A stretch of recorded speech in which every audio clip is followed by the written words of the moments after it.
जय श्री कृष्णा दोस्तों आज की इस वीडियो में हम उन 11 बातों को जानेंगे जो बातें हमें महाभारत से सीखने को मिलती हैं। सभी 11 बातों को बहुत ही साधारण शब्दों में बताने का प्रयास करूंगा, अतः आपसे निवेदन है कि इस वीडियो को अंत तक अवश्य देखें। दोस्तों, आपका समय चाहे कितना भी खराब क्यों न हो, यह 11 बातें आपको हर क्षेत्र में सफलता दिलाएंगी। इन 11 बातों में से अगर आपने एक भी बात अपने जीवन में उतार ली तो आपको सफल होने से कोई रोक नहीं सकता।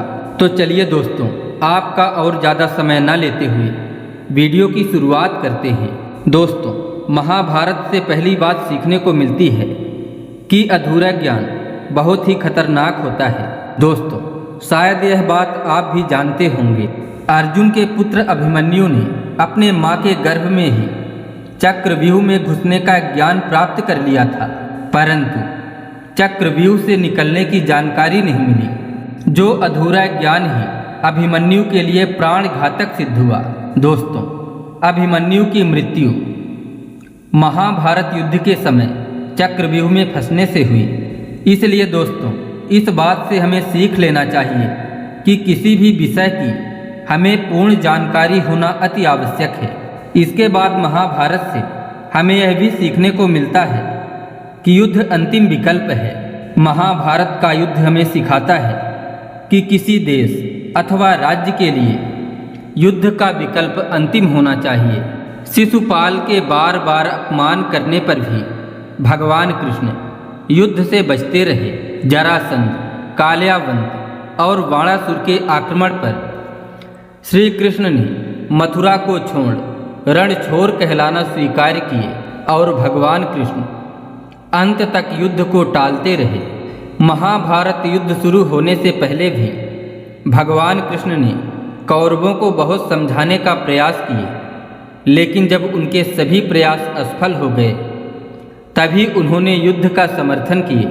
महाभारत युद्ध से तीसरी और महत्वपूर्ण बात यह भी सीखने को मिलती है कि जुआ और सट्टा से हमेशा दूर रहें, क्योंकि महाभारत युद्ध का आधार कौरव और पांडवों के बीच खेला गया जुआ ही था, जिसमें पांडव जीत की लालच में अपना सब कुछ हारने के बाद अपनी पत्नी द्रौपदी को भी दांव में लगा देते हैं, जिसके बाद भरी सभा में द्रौपदी का चीरहरण हुआ और यही चीरहरण महाभारत युद्ध का मुख्य कारण बना। दोस्तों, अब आपके मन में यह विचार आता होगा कि हम तो जुआ और सट्टा से बहुत दूर हैं, परंतु ध्यान रहे, लालच भी किसी सट्टे से कम नहीं होता। अब आइए जानते हैं चौथी बात जो महाभारत से सीखने को मिलती है।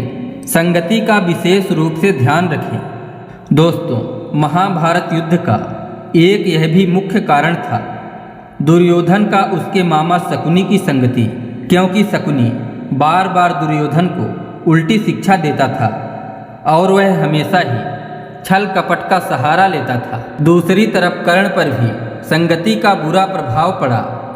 कर्ण ने भी कौरवों के साथ रहकर द्रौपदी को अपमानजनक बातें कही, जिसका परिणाम कर्ण को अपने प्राण देकर चुकाना पड़ा। दोस्तों, अगर आप जिंदगी में सफल होना चाहते हैं, आगे बढ़ना चाहते हैं, तो बुरी संगति को आज ही छोड़ दीजिए। इसके बाद पांचवी बात महाभारत युद्ध से सीखने को मिलती है कि किसी के अधिकार को मत छीनो। महाभारत दूसरों के अधिकार को न छीनने की भी सीख देता है। पांडवों के राज्य छीनने पर ही कौरवों का नाश हुआ और भगवान कृष्ण ने कंस का वध करके पूरा राजपाट अपने नाना उग्रसेन को सौंपकर प्रसिद्धि प्राप्त की थी। दोस्तों, ऐसे में हमें सीख लेनी चाहिए कि दूसरों के अधिकार या संपत्ति पर कभी अधिकार नहीं जमाना चाहिए। इसके बाद छठवीं बात सीखने को मिलती है एकलव्य जैसा सीखने का जुनून होना चाहिए। महाभारत में एकलव्य को धनुष विद्या के लिए गुरु नहीं मिले, परंतु एकलव्य ने धनुष विद्या सीखने का संकल्प लेकर लगातार अभ्यास करके इस विद्या में महारत हासिल किया। यह कहानी हमें सीख देती है कि कोई भी मनुष्य मेहनत, संकल्प और अभ्यास से किसी भी क्षेत्र में सफलता प्राप्त कर सकता है। इसके बाद 7वीं बात सीखने को मिलती है कि कर्म करते रहो। दोस्तों, भागवत गीता में यह महाभारत का हिस्सा है जिसमें भगवान कृष्ण ने काम, क्रोध और लालच से दूर रहते हुए कर्म करते रहने की बहुत अच्छी सीख दी है। भगवान कृष्ण ने कहा है, मनुष्य को अकर्मण्य व निष्क्रिय ना रहते हुए निष्काम कर्म करते रहना चाहिए। दोस्तों, गीता से अच्छा ग्रंथ इस दुनिया में कहीं नहीं मिल सकता। इसके बाद 8वीं बात सीखने को मिलती है कि सत्य और नीति के साथ रहो। महाभारत भी हमें सत्य और नीति के साथ रहना सिखाता है। भीष्म पितामह, द्रोणाचार्य व कर्ण जैसे बड़े बड़े योद्धाओं ने सही व गलत को जानने पर भी कौरवों का साथ देकर अपयश प्राप्त किए, जबकि भगवान कृष्ण ने कमजोर लेकिन सही पांडवों का साथ देकर हमेशा सत्य और नीति का साथ देने की शिक्षा दी और पांडवों की जीत ने यह साबित कर दिया कि अंत में विजय सत्य की ही होती है। इसके बाद 9वीं बात सीखने को मिलती है कि क्वांटिटी पर नहीं, क्वालिटी पर ध्यान दो। दोस्तों, जब कौरवों और पांडवों के बीच किसी तरह से समझौता नहीं हुआ और युद्ध की स्थिति पैदा हो गई, तो भगवान श्री कृष्ण ने विकल्प दिए कि एक तरफ मेरी पूरी नारायणी सेना है और दूसरी तरफ मैं हूँ, वो भी बिना अस्त्र शस्त्र के। दोनों में से जो विकल्प आपको चुनना है चुन लीजिए। दोस्तों, एक तरफ गुणों से भरपूर श्री कृष्ण थे और दूसरी तरफ भारी भरकम सेना। ऐसे में अर्जुन ने अस्त्र शस्त्र रहित भगवान श्री कृष्ण को चुना और वहीं पर दुर्योधन ने सेना का चुनाव किया। अब आप सभी लोग जानते ही होंगे अंत में विजयी कौन हुआ। इसीलिए दोस्तों, अगर जीवन में सफलता प्राप्त करना है तो क्वांटिटी नहीं बल्कि क्वालिटी पर ध्यान दीजिए। इसके बाद 10वीं बात सीखने को मिलती है, जीवन में हमेशा संघर्ष रखना।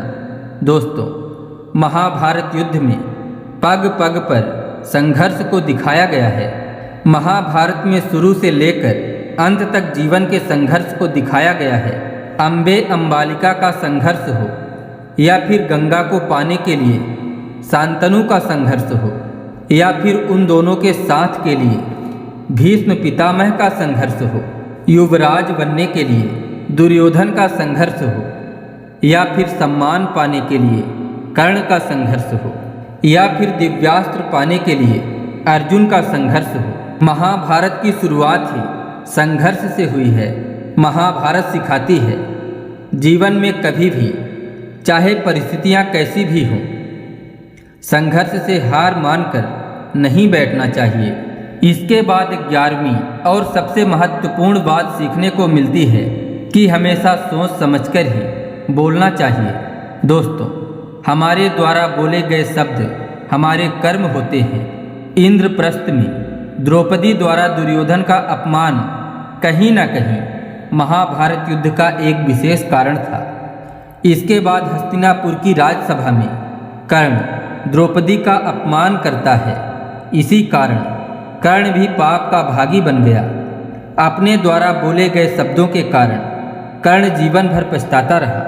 लेकिन दोस्तों, यह तो आप भी जानते हैं, मुंह से निकला शब्द और कमान से निकला हुआ तीर कभी वापस नहीं आता।